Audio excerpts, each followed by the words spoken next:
Un alfabet a les fosques és un projecte expositiu que pretén polititzar el secret. És a dir, intentar trobar en elements com el secret, el xiuxiueig, les societats secretes, l'ocultisme, cert potencial de construcció d'una vida en comú, de construcció d'una societat més democratitzada, enfront d'una visió del que és públic, del que és a la vista, del que està publicat i disponible a tothom, que és possible que hagi quedat molt cosificat, molt reificat, sense capacitat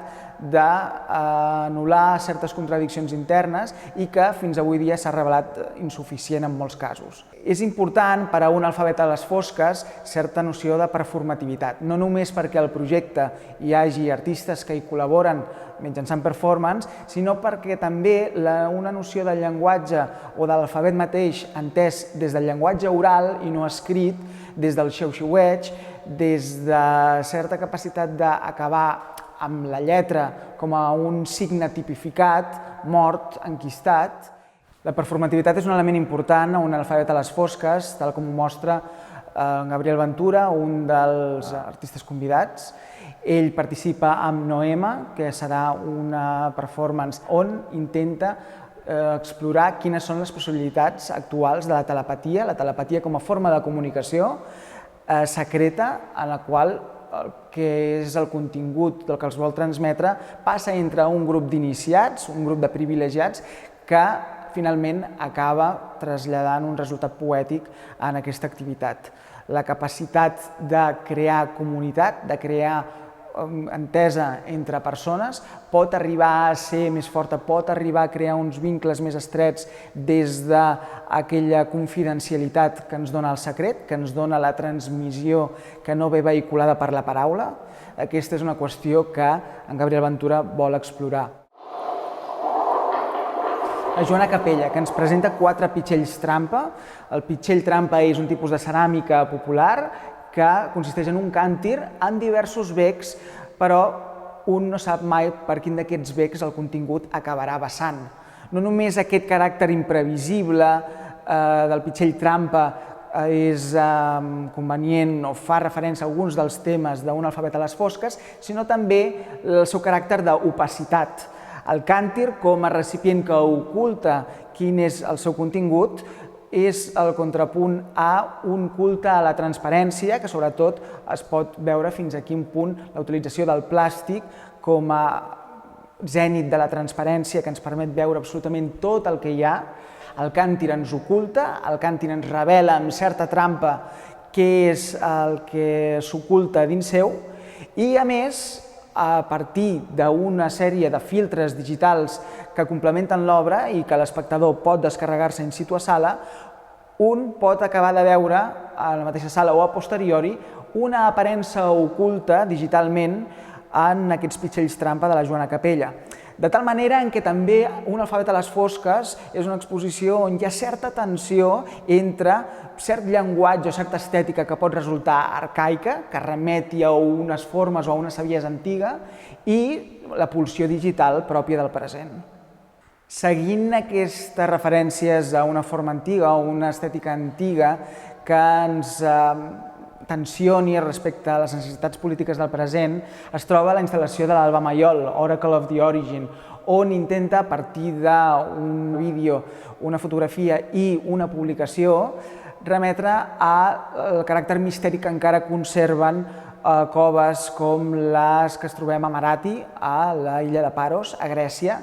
i certa capacitat que té el medi natural, en aquest cas el medi natural grec, explotat pel nord europeu moltes vegades, per oferir encara certs misteris, certa capacitat de trobar una natura inexplorada, malgrat el seu sacrifici, malgrat la seva explotació, i aquesta capacitat de trobar certs rastres d'un oracle del capità Lucè, un oracle que sigui capaç de parlar-nos amb certs elements naturals, és complementat amb una publicació on l'Alba experimenta amb un tipus de tipografia per tal d'escriure uns poemes sobre aquest possible oracle natural que trobem a Grècia. Les obres de Panos Sagaris complementen molt bé l'aportació de l'Alba Mayol, primer perquè fa també referència a cert context grec, en el seu cas amb l'aportació de 2 obres, un díptic, Nigredo, on veiem dues portades del New York Times que estan sent intervingudes amb panells de pa d'or.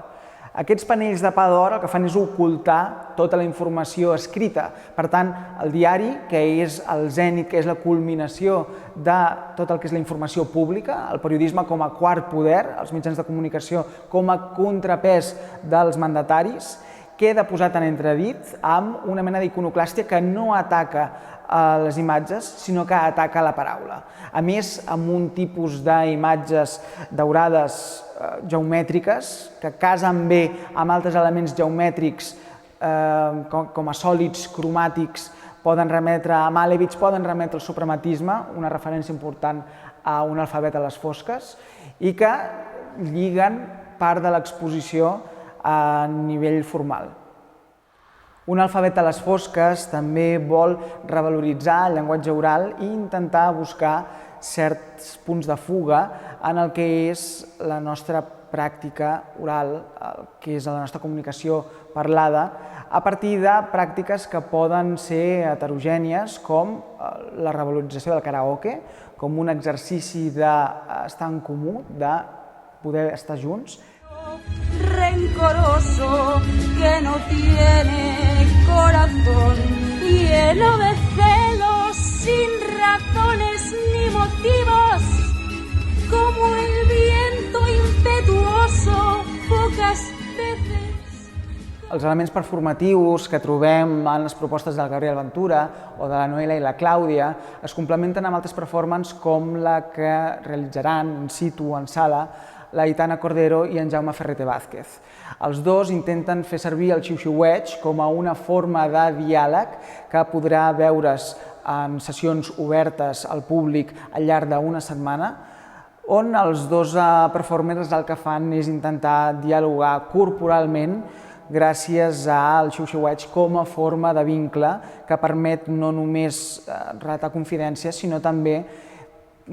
posar-ho com a element primordial per establir una nova forma de comunicació on el cos també jugui un paper fonamental.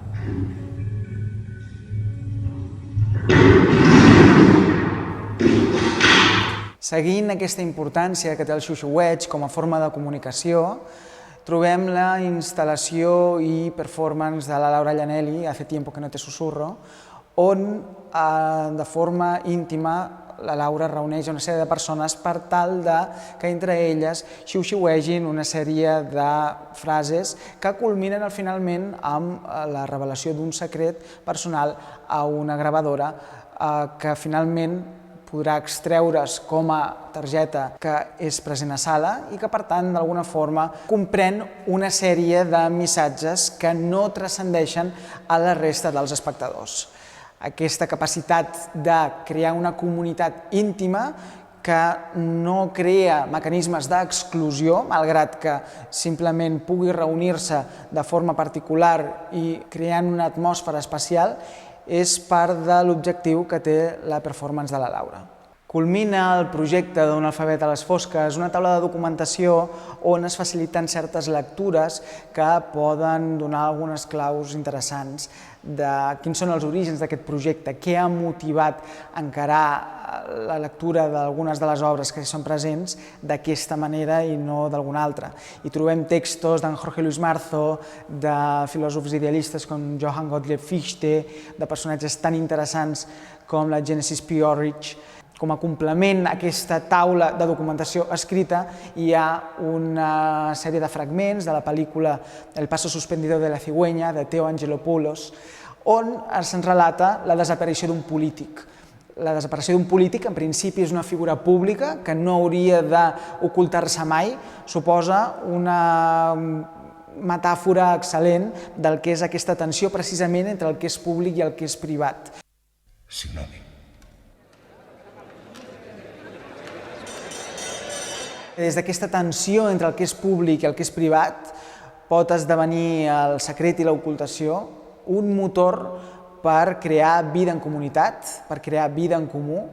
i per afegir performativitat no només en l'àmbit social, sinó també en les pràctiques artístiques de l'actualitat.